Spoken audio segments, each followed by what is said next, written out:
Pronto, voltamos aí. Bacana. No bloco anterior, eu consignei o item de retomada, agora para falarmos do princípio da divisibilidade no bojo da ação penal de iniciativa pública.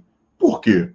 Os tribunais superiores trilham o seguinte entendimento: a ação penal pública é divisível porque ela tolera desmembramento e complementação incidental por aditamento. Se o Ministério Público demandou contra parte dos infratores, no transcorrer da relação processual, surgindo evidências em face de outras pessoas, a demanda pode ser aditada com a inserção incidental de mais sujeitos. E num outro prisma, talvez ainda mais desafiador, é possível que pessoas com foro por prerrogativa pratiquem a infração com pessoas comuns. Se for conveniente, aplicando-se o artigo 80 do CPP, nós admitimos a separação de processos. As autoridades com foro por prerrogativa demandadas em tribunal e as pessoas comuns em primeiro grau, como aconteceu, por exemplo, na Operação Lava Jato. Então, qual é a lógica, Nestor, da divisibilidade? Eu aponto da seguinte maneira: para os tribunais superiores, a ação pública é divisível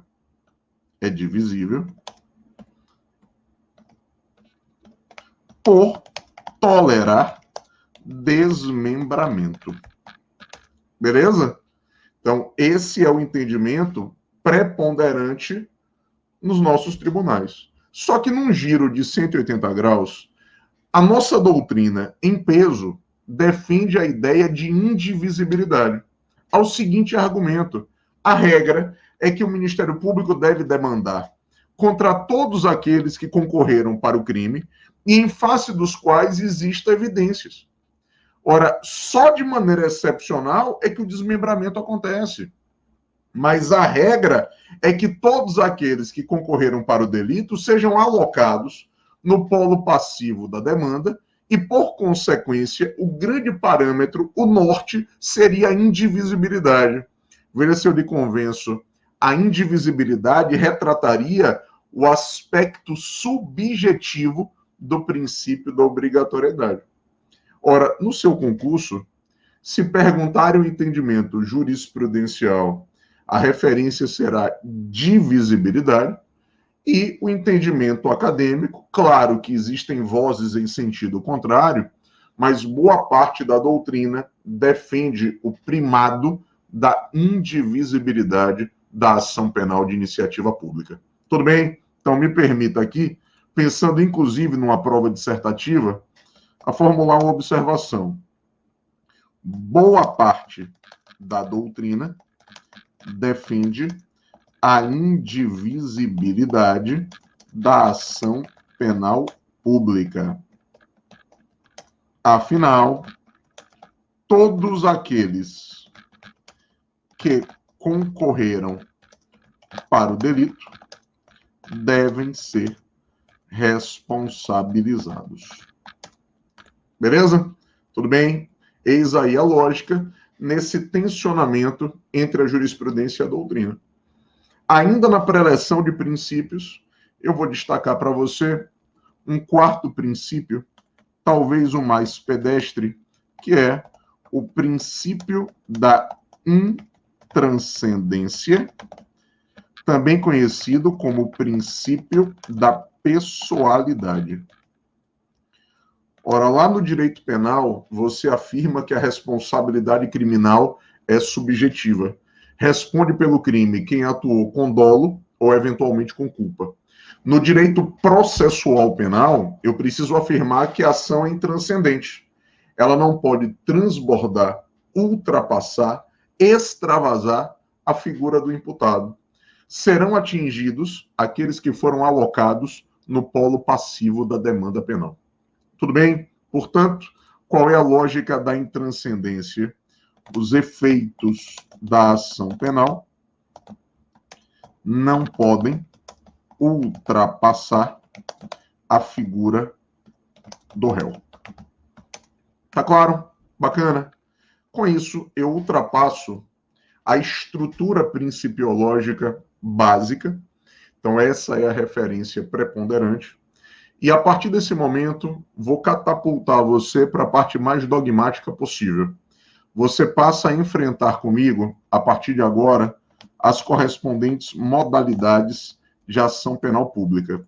E primeiro, eu vou enfrentar a ação pública incondicionada. Ora, qual é a ideia, Nestor, de uma ação pública incondicionada? Qual seria a nossa definição? Na ação pública incondicionada, veja se eu lhe convenço, dê utilidade à própria terminologia.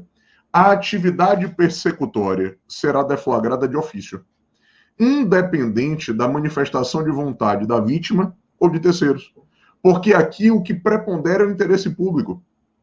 Ora, a regra no Brasil é que os crimes sejam persecutidos por ação pública incondicionada. Então, a atuação ministerial acontece, pouco importa a vontade da vítima ou dos seus sucessores. Essa é a regra geral. E eu vou além. Para que você detecte se o crime é de ação pública incondicionada, basta promover a leitura do artigo de lei que regula o delito ou das disposições gerais que tratam daquele tipo penal. Diante da omissão, você presume que o crime é de ação pública incondicionada. Em outras palavras, quando o legislador é omisso, é sinal de que o crime é persecutido por ação pública incondicionada. O condicionamento da ação pública ou o patrocínio da demanda pela própria vítima exige expressa regulação legal. Tudo bem? Então, qual é a ideia da ação pública incondicionada? É aquela onde a atividade persecutória ocorre ex officio, independente do desejo da vítima ou de terceiros. Beleza? Então, essa é a referência e que me permite fazer a primeira observação. Qual é a primeira observação? Temos a ação pública incondicionada como regra geral, à luz do que está previsto no artigo 100, caput do Código Penal. Portanto, eu destaco na primeira observação, ela é a regra geral. Artigo 100, caput do CP. Tudo bem? Só que me permita ainda uma segunda observação. Trazendo para você um efeito ex ante. Quando o crime é de ação pública incondicionada, o delegado também deverá instaurar o inquérito de ofício, independente do desejo da vítima ou de terceiros. Beleza? Então, faz aqui a segunda observação. Em tal hipótese, o inquérito deve ser deflagrado ex ofício, à luz do artigo 5º, inciso 1 do CPP. Tudo bem? Bacana? Só que, naturalmente, o nosso concurso tem um certo fetiche por cobrar exceção. E a exceção está no contexto da ação pública condicionada. Eu, particularmente, gosto muito de falar da ação pública condicionada, até para contornar algumas falsas percepções de verdade. Por quê? Nós temos aqui, num primeiro momento, a percepção de que a persecução penal vai estigmatizar o imputado. Tudo bem, mas não só ele. Muitas vezes a própria vítima sofre. Nós temos uma revitimização. A vítima precisa ser ouvida, ela vai estar tete a tete com o seu algoz, ela revive psicologicamente o fato, e nem todo mundo tem estômago para isso. Então, alguns crimes ofendem de tal maneira a nossa intimidade que, em que pese a demanda estar a cargo do MP, ele dependerá da prévia manifestação de vontade do legítimo interessado. Por isso, a lógica da ação pública condicionada. E o que é que nós almejamos aqui? Evitar o chamado strepto judice, vale dizer, o escândalo, a exposição à persecução penal. Tudo bem? Bacana? Então, qual é aqui a premissa das mais importantes? você passa a averiguar comigo a chamada ação pública condicionada. E, Nestor, o que é a nossa ação pública condicionada? Me permita uma definição. É aquela titularizada pelo MP que dependerá da prévia manifestação de vontade do legítimo interessado. Beleza? Tudo bem? Eis a lógica. Agora, uma primeira constatação técnica objetiva, qual seria, Nestor? Formule aqui, ó. É necessário expressa previsão legal. Tudo bem? À luz daquilo que você extrai do artigo 100, parágrafo 1º do Código Penal. Então, para que o crime seja de ação pública condicionada, é necessário que o tipo penal ou as disposições gerais do Código Penal que regulem aquele tipo digam de forma expressa. Tudo bem? Bacana? Agora, ainda nesse item, eu quero formular a segunda observação. Destaque assim, ó, almejamos evitar os strectus judicii. Beleza? E o que é isso? Com 2 i's no final mesmo, viu? O escândalo do processo. A exposição à própria persecução penal. É isso que nós desejamos evitar. Só que a pergunta que fica no ar, Nestor, se a ação pública está condicionada, ela estaria condicionada a quê? Então, a partir de agora, você passa a verificar comigo os institutos condicionantes. E o primeiro é o Instituto da Representação. Mas o que é a nossa representação? Eu vou formular uma definição. A representação, ela é vista como um pedido e, ao mesmo tempo, uma autorização que vai condicionar o início da persecução penal. Então, para qualquer concurso público, é muito pobre afirmar que sem a representação o promotor não pode apresentar a denúncia. Está correto, mas está incompleto. Por quê? Se o crime é de ação pública condicionada, se a vítima não representou, o delegado não pode instaurar inquérito policial. E eu vou além. Se o crime é de ação pública condicionada e a vítima não representou, sequer teremos lavratura de auto de flagrante. Nada, nenhuma providência penal pode ser adotada. Tanto que a representação é vista como uma condição de procedibilidade, uma condição para a adoção de providências penais. Tudo bem? Então, me permita dizer, o que é a representação? É o pedido e, ao mesmo tempo, a autorização que condiciona o início da persecução penal. Beleza. E aqui eu formulo uma conclusão. Sem ela, inexiste ação, inquérito ou lavratura de flagrante. Então, nada, nenhuma providência penal pode ser implementada. Percebeu? E diante dessa realidade, qual seria a minha preocupação? Nestor, qual é a natureza jurídica do Instituto? Ela é enquadrada como condição de procedibilidade. Beleza? É uma condição para a adoção de providências penais. Eis a lógica. Só que na costura do Instituto da Representação, me permita avançar. Eu passo a verificar, nesse momento, a correspondente legitimidade. E na legitimidade eu vou bifurcar a matéria, porque primeiro eu quero encontrar os destinatários. Se a vítima pretende representar, ela irá fazer a quem? Nós temos 3 destinatários primários que eu aponto para você. A vítima pode representar ao delegado, maravilha.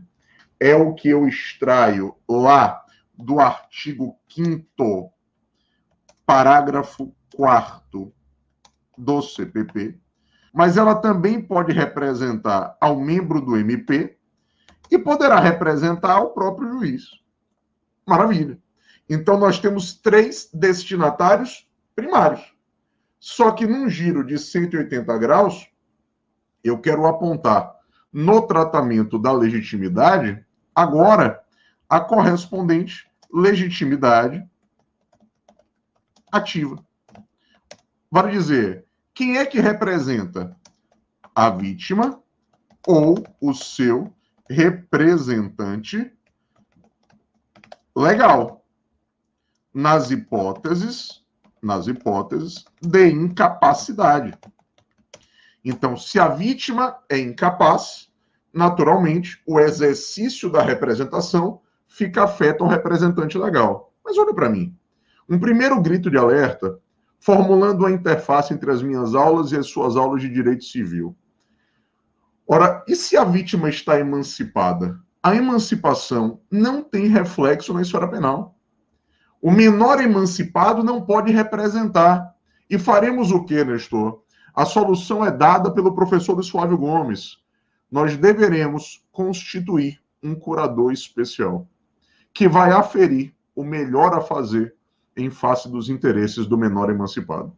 Portanto, numa primeira observação, eu destaco o menor emancipado pode representar por meio de um curador especial. Beleza? Agora, eu pretendo fazer uma segunda observação. Olha o título dela: morte ou ausência. E se a vítima morreu ou foi declarada ausente, o direito de representar morre com ela? Não. Nós temos sucessão no âmago do direito processual penal. E a sucessão acontece por um rol de sujeitos explicitado no parágrafo 1º do artigo 24 do CPP, que é um rol preferencial e taxativo, que eu vou simbolizar por uma sigla. Ora, que rol é esse? CAD. Quem é o CAD? Cônjuge, ascendentes, descendentes e, por fim, irmãos.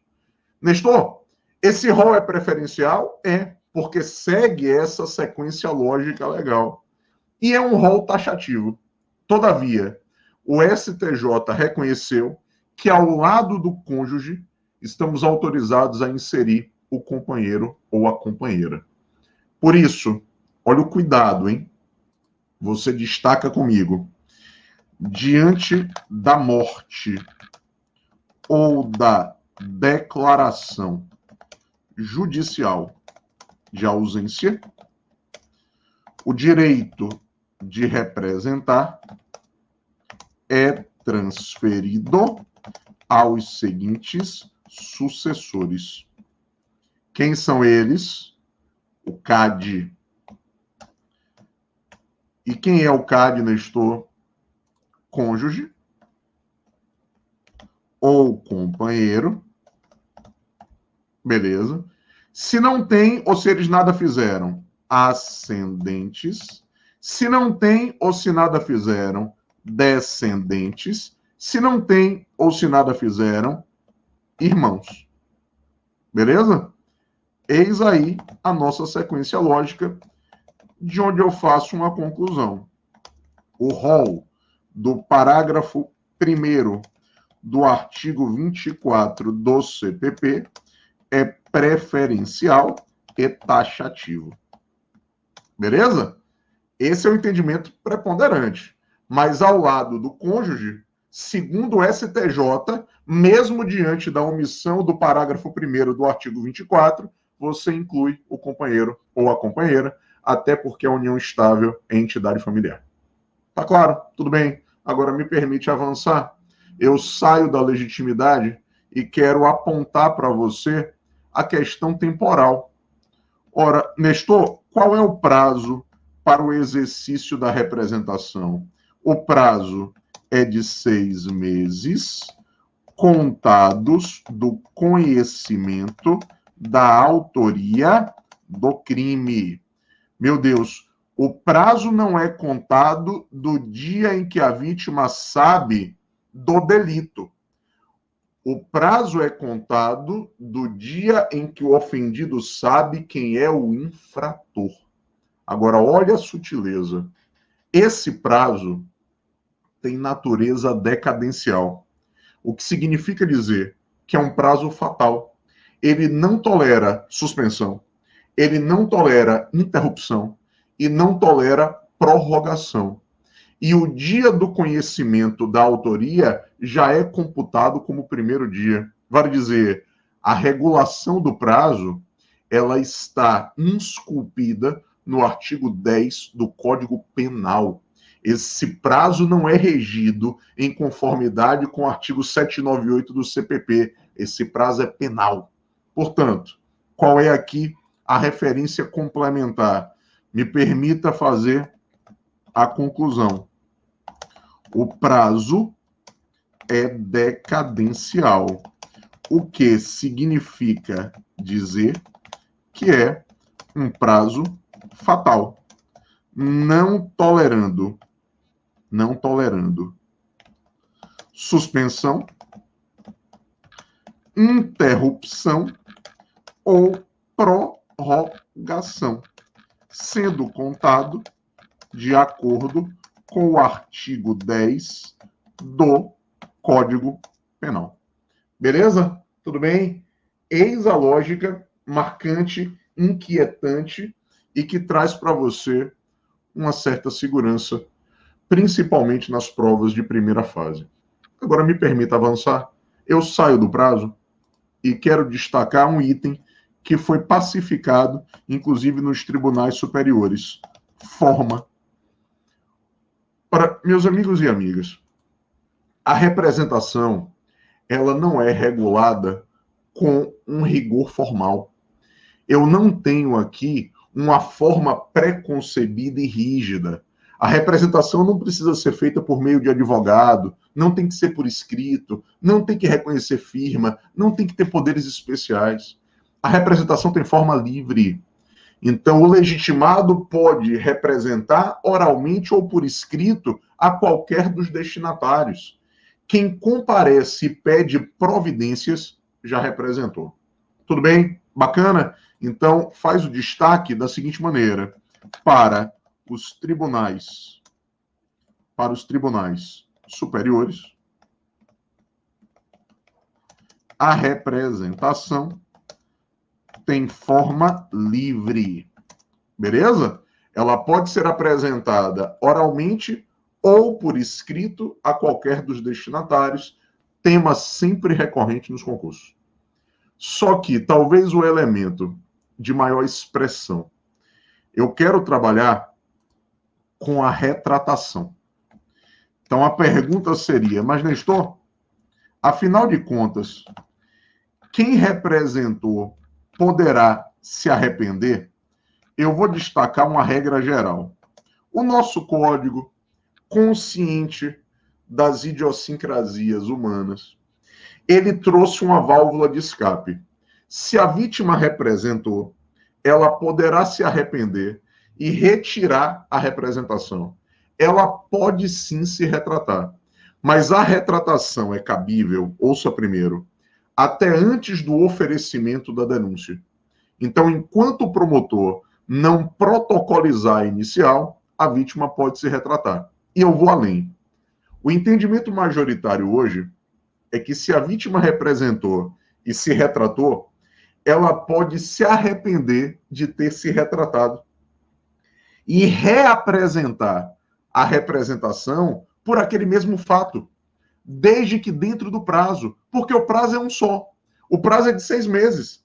E esse prazo está contando do conhecimento da autoria do crime. Então, dentro do prazo, representei, me retratei. Representei de novo, me retratei. Representei novamente. Essas múltiplas oscilações são toleradas pela doutrina majoritária? Infelizmente são. Portanto, na minha regra geral, qual é a preocupação? Eu afirmo, a vítima poderá se retratar até antes do oferecimento da denúncia. Grifa isso, hein? Então, enquanto o Ministério Público não protocolizar a sua inicial, a vítima poderá se retratar. É o que você extrai da exegese do artigo 25 do CPP. E nesse item, eu pretendo fazer uma observação. Então, vamos verticalizar o grau de complexidade do concurso. Em que termos, Nestor?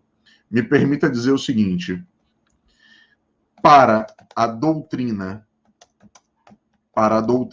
majoritária, se a vítima se retratou, ela poderá se arrepender e reapresentar a representação, desde que dentro do prazo. Beleza? Então, nessa observação, qual é a conclusão?